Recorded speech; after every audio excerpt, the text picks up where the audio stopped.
semuanya, selamat datang di podcast Suara Generasi Muda. Di hari ini kita mau bincang santai tapi agak bermakna nih teman-teman. Karena topik kita di podcast hari ini akan membahas mengenai bela negara. Nah, hari ini kita mau diskusi nih, bagaimana cara kita generasi muda dan sebagai CPNS dalam mengartikan bela negara dalam kehidupan sehari-hari untuk menggugah cita rasa kita kepada tanah air dan bangsa. Yuk bareng saya dan keempat narasumber lainnya. Tapi sebelumnya kita kenalan dulu. Tak kenal maka tak sayang kan teman-teman. Perkenalkan, nama saya Rusmaniar Lingga sebagai pengelola layanan kesehatan di Dinas Kabupaten Simalungun. Untuk narasumber kami yang pertama, Kak Niska, boleh perkenalkan dirinya? Halo, perkenalkan nama saya Niska Handayani Harefa. Saya dari instansi pemerintahan Kabupaten Nias, penempatan di RSUD Dr. M. Thompson Nias. Narasumber yang kedua, Kak Putri, boleh perkenalkan dirinya? Halo, nama saya Putri Handayani Pranginangin sebagai peranata laboratorium kesehatan terampil dari instansi RSUD Perdagangan Kabupaten Simalungun. Ya, untuk narasumber yang ketiga, Kakak Rahmi, kami persilahkan. Halo, perkenalkan saya Rahmi Hayati Purba. Saya pengelola layanan kesehatan dari Dinas Kesehatan Kabupaten Simalungun. Nah, untuk narasumber kita yang keempat yang paling ganteng, Bapak Nurudi, boleh perkenalkan dirinya, Pak? Halo, perkenalkan nama saya Nurudi Laudi. Saya sebagai perawat terampil di Institut Puskesmas Mahe dari pemerintah Kabupaten Nias. Wah, kita semua udah pada kenalan nih. Kalau begitu kita lanjut aja bahas topik pembahasan kita, yaitu tentang bela negara. Menurut teman-teman nih, bela negara itu apa sih? Coba dengan narasumber kami pertama, Kak Niska, kasih pendapatnya, Kak. Oke, baik. Jadi begini, bela negara itu intinya sikap kita sebagai warga negara Indonesia yang dasarnya karena cinta sama tanah air. Kita sadar kalau kita satu bangsa, satu negara, dan kita harus punya niat buat ikut andil menjaga dan memajukan Indonesia. Bela negara juga bukan berarti harus angkat senjata dan harus ke medan perang, tetapi dapat dicontohkan ke kehidupan sehari-hari. Misalnya belajar dengan sungguh-sungguh, taat sama peraturan, jaga persatuan, dan berbuat baik ke orang lain. Semua hal-hal kecil ini juga termasuk dalam bentuk bela negara. Jadi begitu kan, Yar? Wah, berarti pengertiannya jauh lebih luas daripada yang selama ini kita bayangkan ya, Kak. Menurut Kak Putri nih, bagaimana bentuk bela negara di zaman media sosial sekarang, Kak?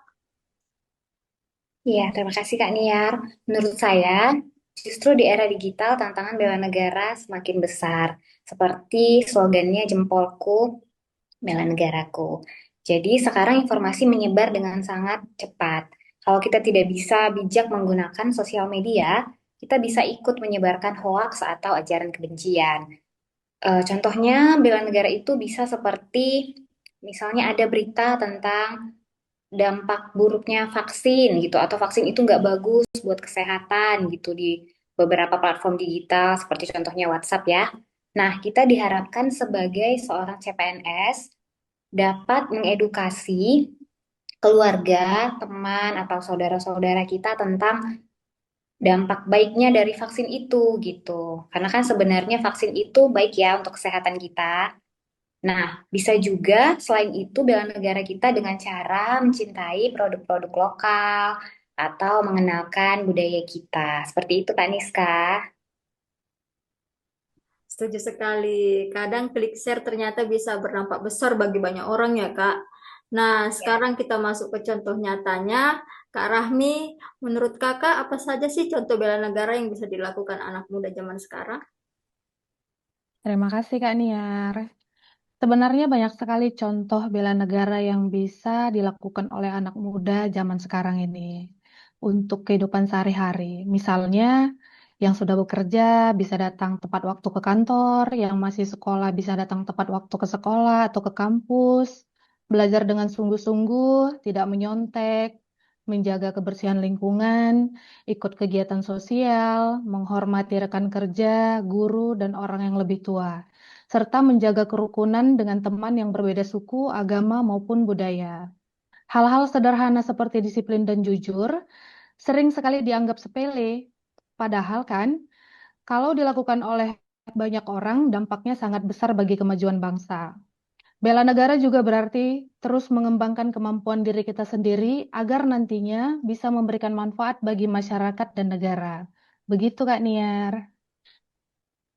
Benar juga ya. Jadi ternyata bela negara dimulai dari kebiasaan-kebiasaan kecil yang kita lakukan setiap hari.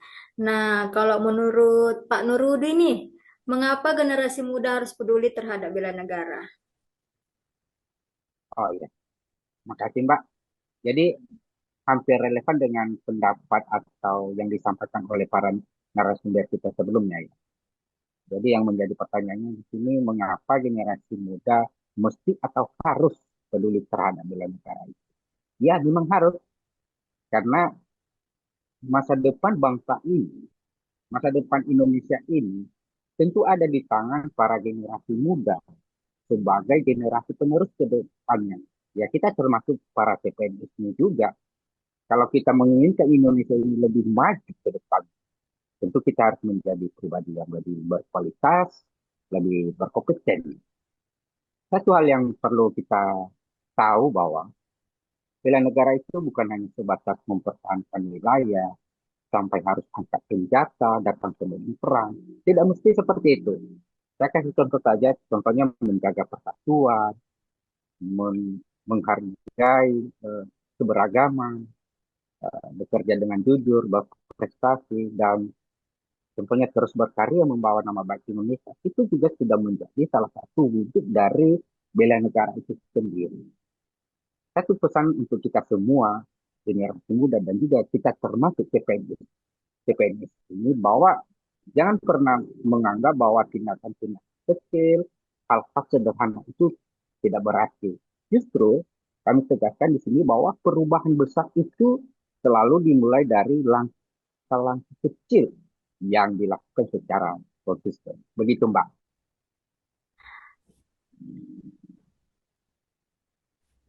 Luar biasa ya dari diskusi kita hari ini. Kita belajar bela negara bukan hanya tugas aparat negara, melainkan tugas kita semua.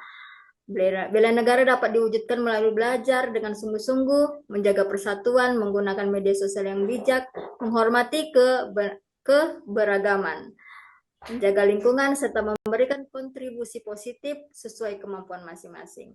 Semoga yang mendengarkan podcast ini kita semakin sadar bahwa mencintai Indonesia tidak hanya diucapkan, tetapi juga diwujudkan.